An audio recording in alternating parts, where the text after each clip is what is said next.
Welcome to the Language Lantern, where we illuminate the depth of literature. And today we are diving into the very first scene of William Shakespeare's Julius Caesar Act 1, Scene 1.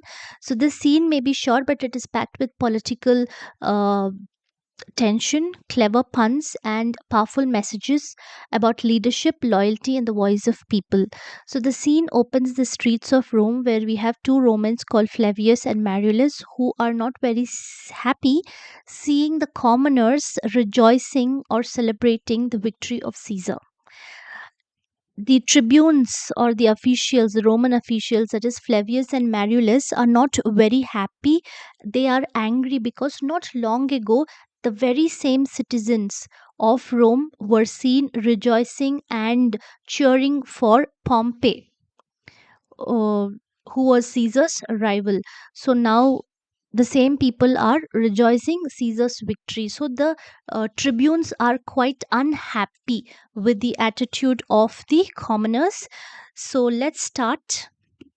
Julius Caesar, we explain line by line here at Language Lantern. We have Act 1, Scene 1. The scene takes place in Rome, a street. It is always advisable for the students of ninth graders ICSE to know where exactly the scene takes place. Uh, it's applicable for 10th graders also, but this particular chapter is for the ninth graders ICSE curriculum. What happens is, in the reference to context, most of the time the first question will be on the location, like where does the scene takes place. So you should know it takes place in Rome, a street. Now we have one two and around four characters. We have Flavius, we have Marullus, first citizen and second citizen, and the other commoners. So let's start off with Flavius's speech. He says, "Hence home, you idle creatures, get you home. Is this a holiday? What know you not? Being mechanical, you ought not walk upon a laboring day without the sign of your profession. Speak, what trade art thou?" Flavius, who is questioning the commoners, he says, "Hence," meaning go away. Go away, go home, you idle creatures, you lazy creatures, get you home. Is this a holiday? Is this a holiday? Is actually a rhetoric question. So, what is a rhetoric question? A rhetoric question is a question where you basically do not have to answer to the question, because the answer lies in the question itself. Is this a holiday? No, it's not a holiday, it's a working day. What know you not? Being mechanical. Mechanical is working class people. Working class people or manual workers. Manual workers without the sign of your profession. You should know that according to the Roman law, the working class people or the manual workers had to show the outward sign of their profession. They had to show their outward sign of their profession. For example, if a person is a carpenter, he has to show the outward sign, maybe with the apron, leather apron, or a ruler with him. If it's a policeman, he has to show it through wearing a uniform, and so on. So they are the working class people. So it's telling upon a laboring day. Laboring day is working day. Working day, why are you not showing the sign of your profession? And he looks at the he looks at the citizens, and then he questions, and he pulls out one particular citizen from the crowd, and he's like asking, "Speak, what trade art thou? Tell me, what is your profession?" So the first citizen says he is a carpenter. His profession is carpentry. Now Mariolus says, "Where is thy leather apron and thy rule? If you are a carpenter, then where is your leather apron? Where is your leather apron and your rule? Rule is a ruler, a scale. What dost thou with thy best apparel on? You, sir, what trade are you?" So he's telling, why are you wearing, why are you walking around and wearing your best apparel? Best apparel, fine clothes. And when do we wear good clothes? When there is an occasion, when there is a festival, when there is celebration. So he is asking you, it's a working day, correct? And you say you're a carpenter. Then where is your leather apron and your ruler? That's the sign of your profession. What dost thou with thy best apparel? What are you doing wearing your best apparel? And he looks at a second citizen or a commoner. It's the same thing. In your book it is citizen and here it's a commoner. He looks at the second citizen or a commoner and he asks, what is your trade, what is your work? And the second citizen is quite witty, he's clever, and he is cheeky. He's clever, he's cheeky, he's witty. He tries to trick Mariulis, and Mariulis is a short tempered person, and he is not as intelligent as Flavius. He doesn't get the words spoken directly, he just takes it in another meaning. So the second citizen says, truly, sir, in respect of a fine man, I am but, as you would say, a cobbler. So he says, in comparison to a fine workman or a skilled laborer, I am but, as you would say, a cobbler. Now, he says he's a cobbler, and what is that we understand? We understand a cobbler. Who's a cobbler? A cobbler is somebody who mends our shoes. He's a cobbler. But we'll have to apply this literary device called pun, pun, pun. So pun is basically, it is said that pun is Shakespeare's one of the most favorite literary devices, because we can see a lot of puns in his writings.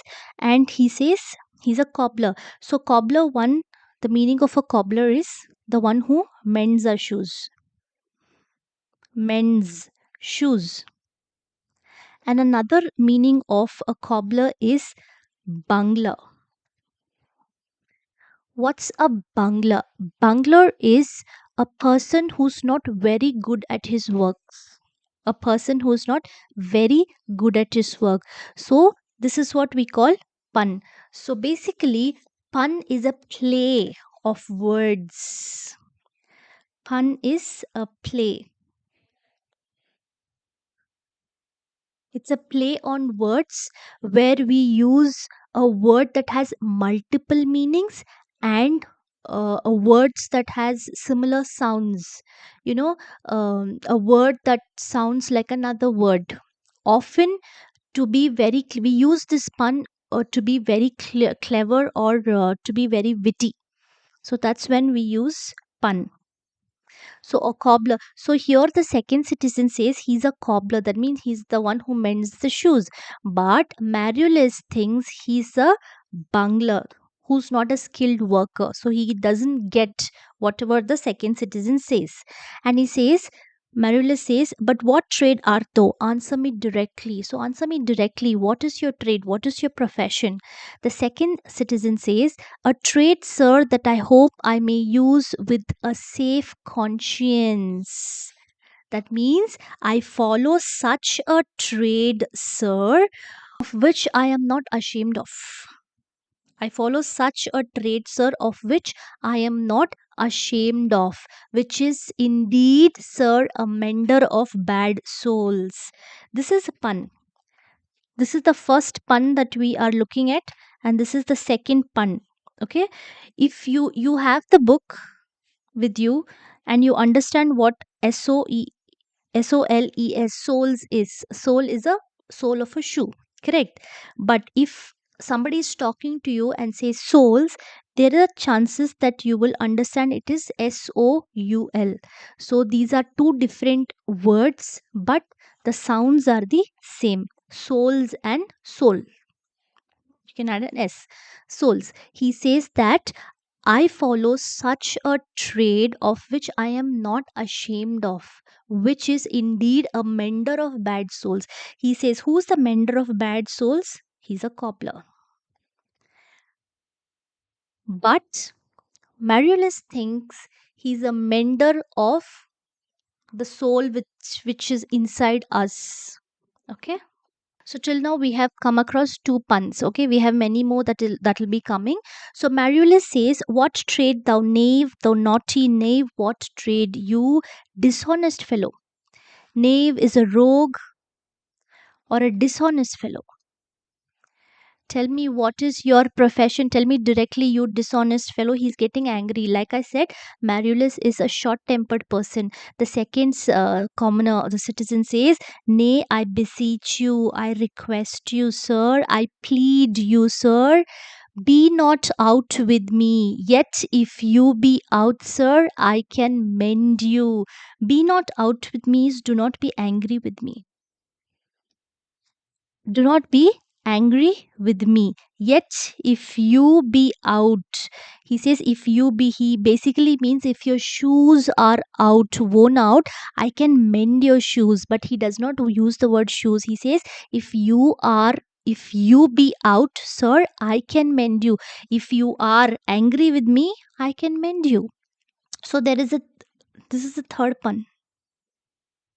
So this is a third pun. Mariolus is getting even more angry. He's like, "Oh my god, what is this person talking?" He says, "What meanest thou by that? Mend me, thou saucy fellow." What is the meaning of saucy fellow? Again, somebody who's not very respectful, a disrespectful fellow. Disrespectful fellow. Saucy fellow, disrespectful fellow.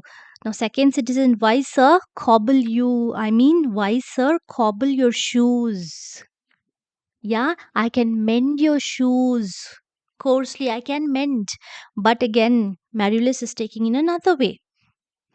Flavius is quite intelligent when compared to Mariolus, and he gets whatever the second citizen is trying to say. He says, "Thou art a cobbler, art thou? Aren't you a cobbler?" He gets it correctly. That his profession is found out by Flavius. He says, "Truly, sir, all that I live by is with all." Very, very important. This all is the fourth pun. We are talking about all and all. It's the same pronunciation, the sounds are the same, but it is two different word. Truly, sir, all that I live by is with all. That means I make my living through the use of all. What is all? It's a tool used by cobblers. Used by cobblers. It's a tool used by cobblers. He says, "I make my living through the use of this all alone, nothing else. I meddle with no tradesman's matter nor women's matter, but with all." Meddle is to interfere. I interfere with no tradesmen and no women's matter, but just with all. AWL. AAWL, but then it can also mean ALL. "I am indeed, sir, a surgeon of old shoes." He says, "I'm a surgeon of." If I have to ask you who's a surgeon of old shoes, it's nothing but a cobbler. Correct? So he calls himself as a surgeon. What does the real surgeon do? The medical profession. He basically on the human body, and ultimately he recovers us. Correct? Likewise, he also recovers the worn out shoes. When you say recover, it's recover, not the recover, getting all right, but recover.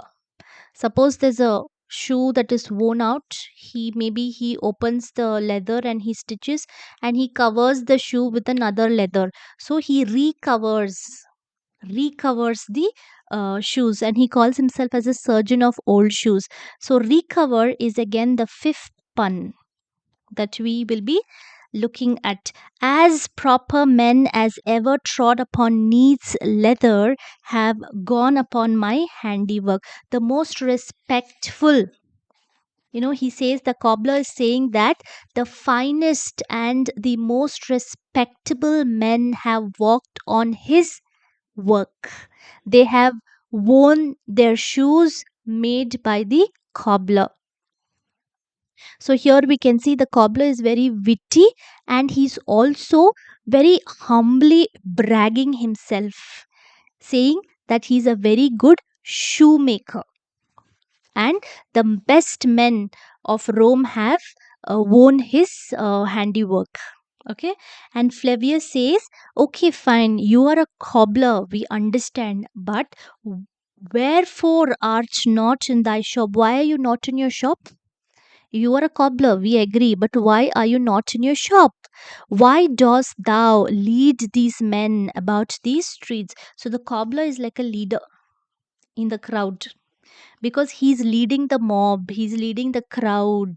So Flavius is asking, why are you leading these men in the streets? Why are you leading them? Where are you taking them?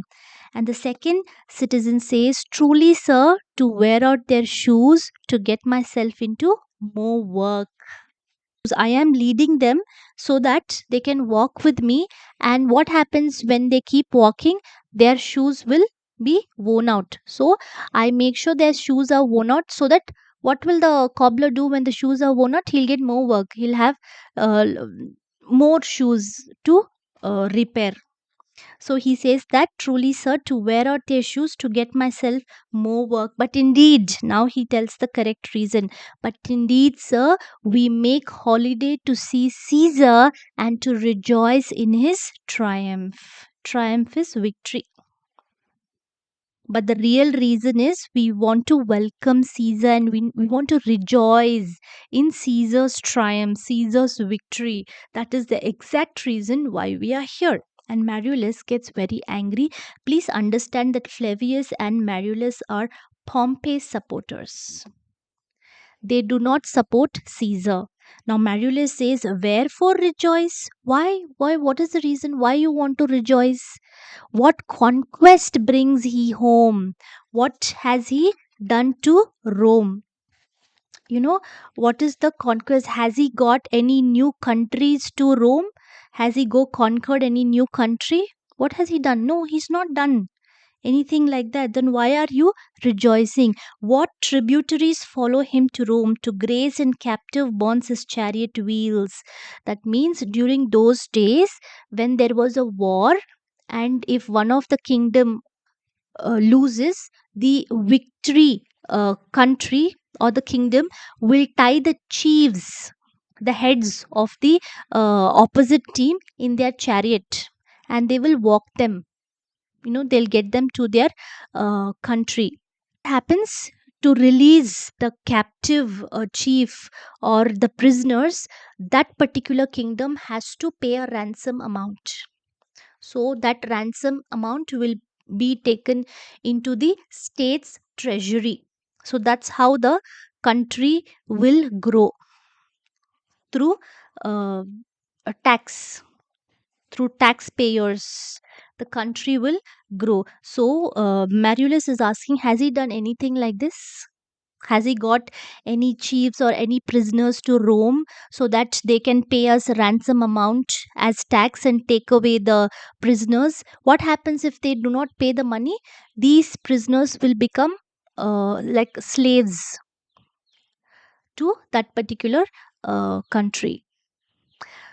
Marullus says, you blocks, you stones, you worse than senseless things.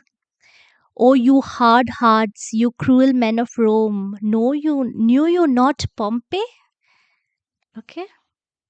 Calling these people as blocks, stones, you worse senseless things. No, knew you not Pompey? Heartless persons. He says, you all are heartless persons who do not have any feelings. Cruel men, hard heart, senseless things. You all do not have any feelings. Do you all not remember Pompey? Like I said, they all are supporters of Pompey. And he says, many a times and oft have you climbed up to walls and battlements. Battlements is again, it's a parapet or the castle roof. So what did people do during Pompey's time? They climbed walls, They climbed the battlements, to towers, to windows, yea, to chimney tops. All these places they have climbed. Your infants in your arms, and there you sat the livelong day with patient expectation to see great Pompey pass the streets of Rome. Like I said in the beginning, the very same people who are rejoicing in Caesar's victory once rejoiced in Pompey's victory as well. They climbed the walls, they climbed the towers, they climbed the windows, and they were holding their infants in their arms. And all day long, they waited patiently just to see pass through the streets of Rome. This was the attitude of the people of Rome, and this is where the theme of fickle-minded crowd or fickle-minded mob comes into picture, because people were like, they supported Pompey and now they're supporting Caesar, so they are very fickle-minded, and you really cannot trust these kind of people. Anytime they might change according to their convenience. And when you saw his chariot, but up here, have you not made a universal shout? Yeah, universal shout, shouting together. So when they saw Pompey, Marulus is asking, when you saw Pompey, didn't you make a universal shout? What happened then? He says that Tiber trembled underneath her bank. So Tiber is river Tiber. River Tiber trembled underneath her banks because the shout was so loud, the echo was so loud. To hear the replication of your sound, replication is echo. A replication of your sounds made in her concave shores, hollow banks of the river, concave shores, hollow banks of river Tiber, hollow banks of river Tiber. And do you now put on your best attire? And do you now call out a holiday? And do you now strew flowers in his way that comes in triumph over Pompey's blood? Please understand, the war is a civil war. It's not between two countries or two kingdoms. It is between two Romans. That is Caesar and Pompey. And this time Caesar has won. He says that comes in triumph over Pompey's blood. Strew flowers is to throw flowers. You know, when Caesar walks by, you just put flowers so that he feels welcomed. So, and Caesar is coming after killing Pompey. So, you know, the this triumph of Caesar comes over Pompey's blood. He says, and he says, "Be gone, go away now." Feel guilty for what you have done right now. Pray to the gods to intermit the plague. Intermit is to delay. Delay the plague. Plague is curse. Go pray, go run to your houses and pray to gods to delay your curses. Anyways, you are going to get punished for what you all have done, but you can go ahead and pray to delay it. Houses, fall upon your knees, pray to the gods to intermit the plague that needs must light on this ingratitude. Punishment is for sure for being so ingrateful. Punishment is definitely going to be there. And Flavius says, go, go, good countrymen, and for this fault assemble all the poor men of your sort. Poor men of your sort is all the working class people. Whoever is there, whoever has come to rejoice in Caesar's victory. They are the poor men of your sort. Draw them to Tiber bank and weep your tears. Into the channel to the lower stream do kiss the most exalted shores of all. That means go to the Tiber bank and go weep, cry for whatever you have done. That is, that you have come and to support Caesar. For that reason, he makes sure that they feel guilty.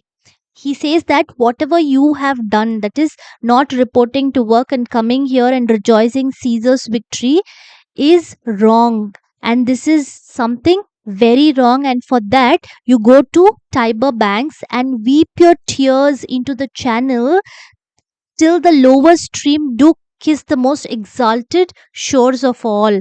You have to cry till the lowest stream rises to the highest level. The water level rises to the highest level. Till then, you'll have to cry. Shed your tears into the Tiber until the lowest water floods to the level of the highest bank. So go do that. Exeunt all commoners, everybody leave. And he says that, Flavius says, we have made sure that the most illiterate or most underrated, person is moved with what we have spoken. We have made sure that this has happened because they vanish tongue tied in their guiltiness. Everybody is speechless. The mob, the citizens of Rome who have come out, they all are speechless and they are tongue tied and looks like they are speechless in guiltiness. Go you down that way toward the capital, this way will I. He says that Flavius says to Marullus that you go this way and I'll go that way. They go opposite direction. Why? He says disrobe the images if you do find them decked with ceremonies. That is, if you see any image of Caesar, we are talking about the images of Caesar. If any of Caesar that is decked, that is decorated or decked up, make sure you disrobe the image, disrobe the scarf from the statue or from the image. Make sure you do that, so that when Caesar comes home, he will see there are no people in the streets who are cheering for him, and all his images are disrobed. He'll feel disheartened. And Marullus, may we do so? Asking, can we do it? It is the feast of Lupercal. At the moment, it is the feast of Lupercal. It is no matter, let no images be hung with Caesar's trophy. I will about and drive away the vulgar from the streets. Who are the vulgar from the streets? People. People who have joined together, the common people who have come together to celebrate Caesar's victory. He says, I will drive them away, like how they drove this particular set of crowd away. We will do the same thing. Okay, so do you too. You also must do the same thing wherever you see people who have gathered to celebrate, where you perceive them thick. That is, where you perceive them thick is if you see people together, like where you see them crowded in one place, please drive them away. These growing feathers plucked from Caesar's wings will make him fly an ordinary pitch. Who else would soar above the view of men and keep us all in servile fearfulness? So here Flavius says that if we suppress the people's enthusiasm for Caesar, it will be like pulling feathers from the falcon's wing. It will make him fly an ordinary height instead of soaring out of sight like a god, to treat men like slaves. So we have to make sure Caesar does not fly very high, and we have to make sure that he doesn't treat all of us like slaves.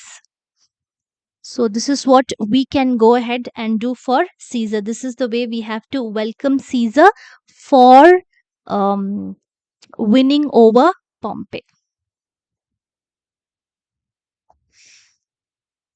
So this is it. Thank you so much for studying with me. Until next time, keep your lantern lit and curiosity brighter. Thank you. Take care. Bye bye.